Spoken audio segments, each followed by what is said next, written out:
अस्सलाम वालेकुम। मेरा नाम है ज़ीशान उस्मानी। आज इस वीडियो में हम बात करेंगे पाकिस्तान के ऊपर। अभी मैं पाकिस्तान में हालिया ट्रिप कर कर आया हूँ और कुछ चीज़ें नोटिस की तो सोचा मैं आप लोगों से अर्ज़ कर दूँ।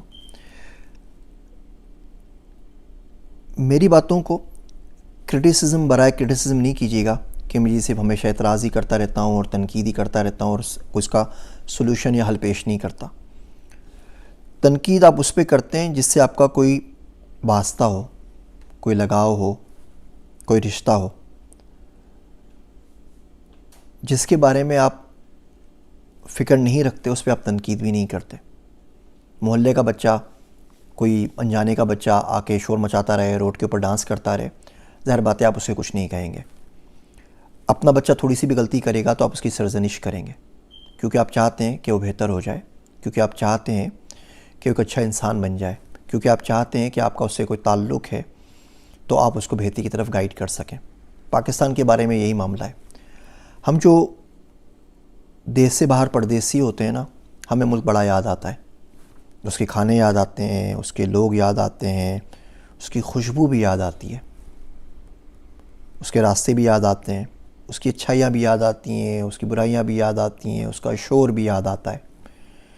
फिर हम तड़प के वापस पहुँचते हैं। फिर वापस पहुँचते हैं तो बहुत सारी चीज़ें ऐसी देखते हैं जो हम एक्सपेक्ट नहीं कर रहे होते या उस इंटेंसिटी से एक्सपेक्ट नहीं कर रहे होते। फिर हमें दुख होता है, फिर हम घबरा के डर के वापस आ जाते हैं। साहब मिले तो इनको शेर सुनाया कि तुम देश के अंदर परदेसी, हम देश से बाहर देसी हैं। तो ये सिलसिला चलता रहता है। वापस आते हैं, फिर अपने आप को जोड़ते हैं, फिर पाकिस्तान आते हैं, फिर टूट बिखर के वापस आते हैं, फिर ये सिलसिला मुसलसल चलता रहेगा और हम जैसे लोगों को कहीं भी सुकून नसीब नहीं होता। पाकिस्तान में आते हैं तो बाहर के सिस्टम की याद आती है तो बाहर आ जाते हैं, बाहर आते हैं तो पाकिस्तान की लोगों की मिट्टी की याद आती है तो फिर पाकिस्तान की तरफ लपकते हैं और ज़िंदगी ऐसी गुजर जाती है। और ये बड़ा नॉर्मल सा मामला है, इसमें ज़्यादा परेशान नहीं होना चाहिए। इस दफ़े पाकिस्तान में आके जिन चीज़ों का एहसास हुआ वो आपसे अर्ज़ करता हूँ। पहली चीज़ का एहसास ये हुआ कि झूठ हमारे माशरे में बहुत ज़्यादा आम हो गया है। झूठ बोलना भी एक स्किल है जो खुदा किसी किसी को नहीं भी देता, लेकिन हम लोग माशाल्लाह उसमें ख़ुद कफ़ील हो गए। उन बातों में झूठ बोलते हैं जिन पे अगर सच बोल दें तो भी कोई ज़्यादा कोई फ़र्क नहीं पड़े, कोई इतना बड़ा नुकसान नहीं हो जाए, कोई आपकी लुटिया नहीं डूब जाए, कोई आपका करोड़ों अरबों का नुकसान नहीं हो जाए। चलते फिरते अज़राए मजाक झूठ बोल रहे हैं।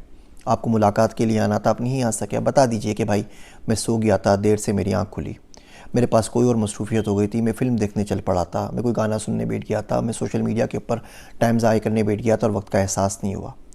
लेकिन उसके बावजूद आप झूठ बोलेंगे। आप बोलेंगे नहीं जी आपने टाइम ही नहीं दिया था, मेरे पास कैलेंडर में आ रहा है आपने 11 बजे नहीं 1 बजे का टाइम दिया था जी, टाइम डिफरेंस का हो गया होगा, आउटलुक ने मसला क्या होगा, ये माइक्रोसॉफ्ट वाले यही करते हैं, गूगल कैलेंडर हमेशा ख़राब हो जाता है। बिला वजह उसकी कोई ना कोई तावीलात बनाएंगे और झूठ उसका पेश करेंगे अपनी कोताही, अपनी गलती को छुपाने के लिए।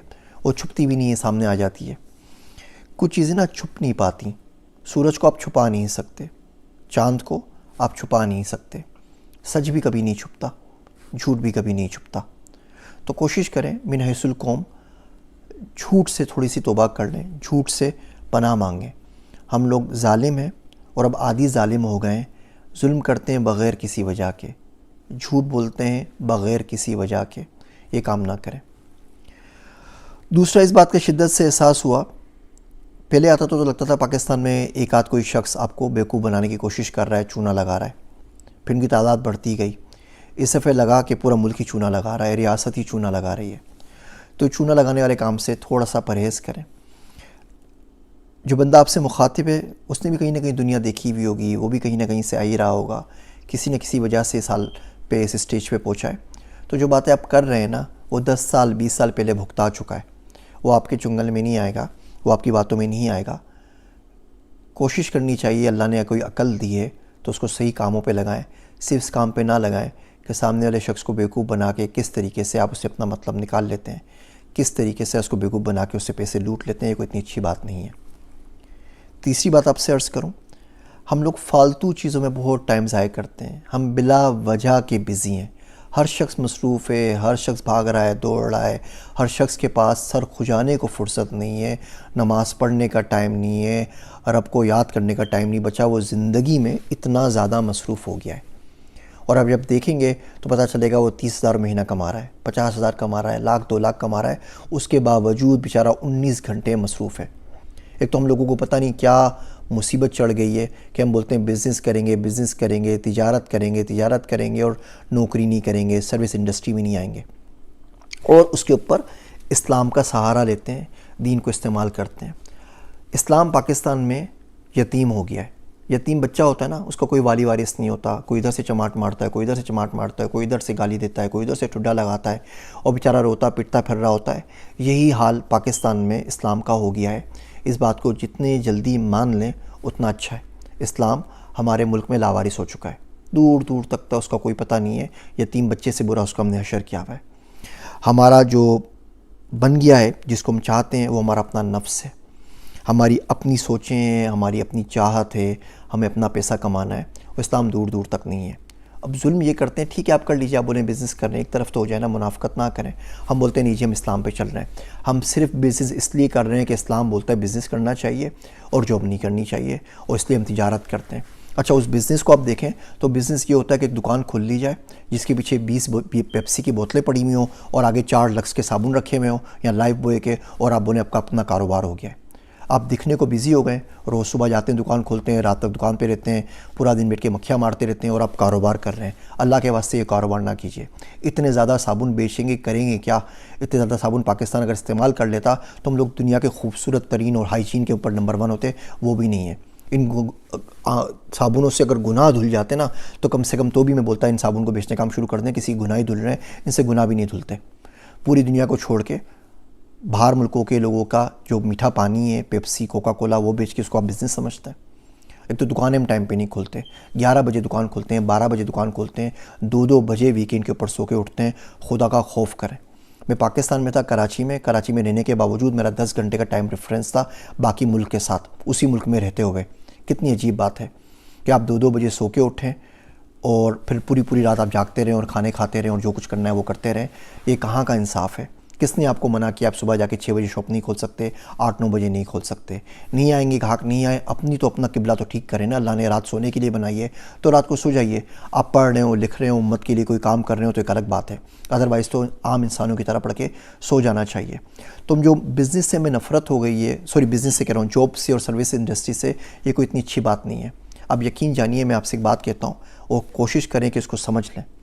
पाकिस्तान में हर वो शख्स जो बिज़नेस काम कर रहा है उसको जॉब करनी चाहिए, और हर वो शख्स जो कम से कम 5 साल जॉब कर चुका है उसे बिज़नेस करना चाहिए।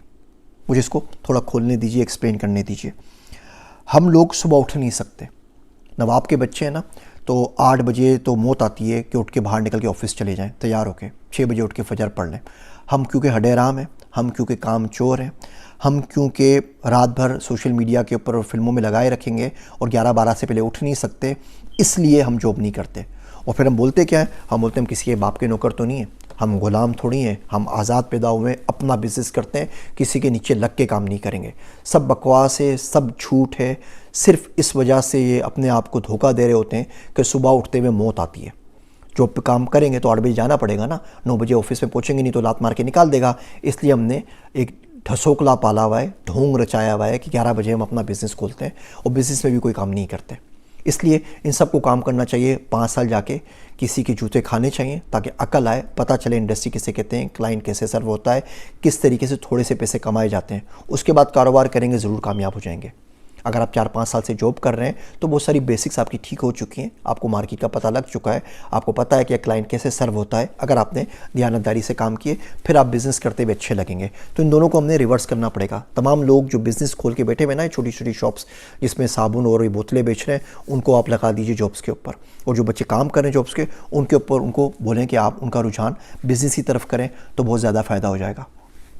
इसके अलावा एक आखिरी बात आपसे अर्ज़ करूँ, पाकिस्तान के अंदर मज़हबी जुनूनियत बहुत ज़्यादा बढ़ गई है। पहले कभी एहसास नहीं हुआ। देखिए, मैं 99 में कराची में काम करता था, शिया भी थे, सुन्नी भी थे, बरेलवी भी थे, हम सारे ही काम करते थे। नियाज भी खा लेते थे, मज़ार पे भी जाके दुरूद शरीफ पढ़ लेते थे, फातिहा पढ़ लेते थे। अभी मैं एयरपोर्ट से उतर के सीधा अब्दुल्ला शाह गाज़ी के मज़ार पे गया, मुझे वहाँ बड़ा सुकून मिलता है। फातिहा पढ़ी, वापस आ गया, और तो कुछ करना नहीं है, ना कोई दुआएं मंगवानी है, ना कुछ और करना है। जो भी चीज़ें जायज़ हैं शरीयत में, खाली वही काम करना है ना। अब वो बिल्कुल ख़त्म हो गया है। मेरा बेटा गया, मैंने बच्चे को बोला तुम जाके पाकिस्तान घूमो, सियालकोट देखो क्या काम हो रहा है, वज़ीराबाद में देखो, गुजरांवाला देखो, मुल्तान देखो। मुल्तान पे जुम्मे की नमाज़ पढ़ने के लिए गया तो उसने हाथ में कोई अंगूठियाँ वगैरह पहनी हुई थी, तो मौलवी साहब ने बोला भाई ये अंगूठियाँ हाथ से उतार दो। अब जाहिर बात है वो जुम्मे की नमाज़ पढ़ा रहे हैं, उनका अंगूठियों से क्या ताल्लुक़। खैर उसने उतार के रख ली। फिर बोला कि उसने एक रुमाल बांधा हुआ था हाथ के ऊपर, वो भी उतार दो, उसने वो भी उतार के रख दिया। फिर बोला आप मास्क भी उतार दीजिए, ये अल्लाह का घर है, यहाँ पे कोरोना नहीं आ सकता। तो उसने बोला जी मास्क में नहीं उतारा मौलवी साहब, आप नमाज़ पढ़ाइए। तो कहा आपके बाप ने आपको तमीज़ नहीं सिखाई। अब बच्चा मेरा अमेरिका में पला बड़ा है तो थोड़ा गर्म हो गया। उसने बोला जी आप मेरे बाप का नाम क्यों ले रहे हैं, आप नमाज़ पढ़ाइए, मेरा बाप यहाँ पे मौजूद है या नहीं, आपका क्या ताल्लुक़ है। तो मौलवी साहब ने कहा आप मस्जिद से निकल जाइए वरना लोग आपको उठा के बाहर फेंक देंगे। और तमाम लोग सारे के सारे हंसने लगे इस बात के ऊपर और उसको इशारा किया कि मस्जिद से बाहर निकल जाए। बच्चा भी मेरा ही था, मस्जिद की गेट के ऊपर आके उसने बाहर जुम्मे की नमाज़ अकेली ही पढ़ ली। जुम्मा तो नहीं हुआ तो ज़ाहिर बात है ज़ोहर की नमाज़ पढ़ ली। अल्लाह का शुक्र है लाख कि मैं वहाँ पे मौजूद नहीं था, वरना शायद पढ़ा करता और ये लोग मुझे वहाँ पर मार डालते। ये जुनूनियत कभी भी ज़िंदगी में नहीं थी, हमने तो भाई नहीं देखी। 43 साल उम्र हो गई है, पाकिस्तान में कितनी जुनूनियत हो कि आप पाकिस्तान के अंदर नमाज ना पढ़ सके। कराची के अंदर अब यकीन जानिए मैंने दरगाहों पे नमाज़ पढ़ी है, इमाम बारगाह पे नमाज़ पढ़ी है। हमारे पास एक वो बच्ची थी, वो जाती थी इमाम बारगाह, तो उसको कोई छेड़ता होगा लड़का, कोई मसला था, तो मैंने उसको बोला कि मैं आपको छोड़ दिया करूँगा, इमाम बारगाह कोई मसला नहीं है। अब मैं वहाँ पहुँचता था तो वो असर का टाइम हो जाता था, तो मैं आराम से नमाज़ पढ़ लेता था। किसी बंदे ने मुझे आज तक नहीं टोका ज़िंदगी के अंदर कि आप इमाम बारगाह में नमाज़ क्यों पढ़ रहे हो। अहले हदीस की मस्जिद में किसी ने टोका कि आप हमारी मस्जिद में नमाज़ क्यों पढ़ रहे हैं। आराम से नमाज़ पढ़ लेता, कोई कुछ नहीं कहता था। अभी पता नहीं क्या मुसीबत आ गई है कि आप सुन्नी हो के सुन्नी की मस्जिद में नमाज़ नहीं पढ़ सकते। ये क्या बदतमीज़ी है। इससे मामलात को देखते हैं तो हमें अमेरिका बड़ा शिद्दत से याद आता है कि यहाँ पे कम से कम ये मसला नहीं है, यहाँ सब मुसलमान होते हैं, इन तमाम चीज़ों पे नहीं होता। फ़िरके हैं, अक़ली इख्तलाफ़ात हैं, अपनी जगह तमाम बातें ठीक हैं, लेकिन ये बात तो कहीं से भी नहीं होती ना कि इस तरीके से किया जाए। आप आज भी आप मिलजुल के रह सकते हैं, बैठ सकते हैं। देखिए मैंने घर के सामने जो मस्जिद बनी गाला में, वो मौलाना अब्दुल सत्तार साहब हैं, वो पक्के देवबंदी मसलक का, आप उनको बोल दीजिए, हनफी हैं, ठीक है। सैलानी ट्रस्ट वालों से बात की घर पे खाना खिलाने के लिए, वो बरेलवी मसलक से ताल्लुक़ रखते हैं, बहुत अच्छी बात है। वो JDC फाउंडेशन वाले साहब हैं, उनको मैं ढूंढ रहा हूँ, कोई उनसे मिलवा दें, उनके साथ भी कोई काम कर लूँगा। एक घर से तीनों मसलक के काम शुरू हो जाएंगे, हनफी का भी हो जाएगा, बरेलवी का भी हो जाएगा, अहले तशी का भी हो जाएगा। क्या प्रॉब्लम है, उन तक मैं पहुँच नहीं पा रहा हूँ, आप लोग मुझे मिलवा दीजिए तो बड़ा अच्छा आप लोगों का, बड़ी मेहरबानी होगी, बड़ी नवाजिश होगी अगर JDC फाउंडेशन वालों से मिलवा दें तो बहरहाल ये रहा था कि इन तमाम चीज़ों में पढ़ के, इन फालतू कामों के अंदर बिला वजह की जो बिज़नेस हमने पाल ली है, जो बिज़नेस शुरू कर दिए हैं जिसका कोई सर ना है, कोई पैर है, इन चीज़ों से बाहर निकलिए।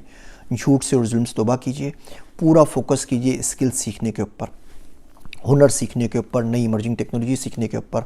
मेरे YouTube चैनल पे वीडियोस भरी पड़ी हुई हैं, बाकी बहुत सारे लोग पढ़ाने वाले हैं, मुझे फॉलो नहीं करते, मेरी शक्ल आपको पसंद नहीं, मेरी आवाज़ नहीं पसंद, आप हिशाम सरवर को फॉलो कर लें, रिहान अल्लाह वाला को कर लें, आज़ाद चाय वाला को कर लें, शाहिद जोया को कर लें, तनवीर नांदला को कर लें, इंडिया में किसी को फॉलो कर लें, बांग्लादेश में कर लें, अमेरिका में कर लें। पढ़ें तो सही ना, कम से कम टाइम को ऑप्टिमाइज़ करें। जितना ज़्यादा टाइम हम फालतू बर्बाद करने लगे हैं पाकिस्तान में, उससे अल्लाह की पनाह। उम्मीद है ये छोटी छोटी कड़वी बातें कहीं ना कहीं ज़िंदगी में आपकी बेहतरी का सबब ज़रूर बनेंगी। मेरी बातें सुनने का शुक्रिया, मुझे अपनी दुआओं में याद रखिएगा। मैं हूँ आप सबका ज़ीशान उस्मानी।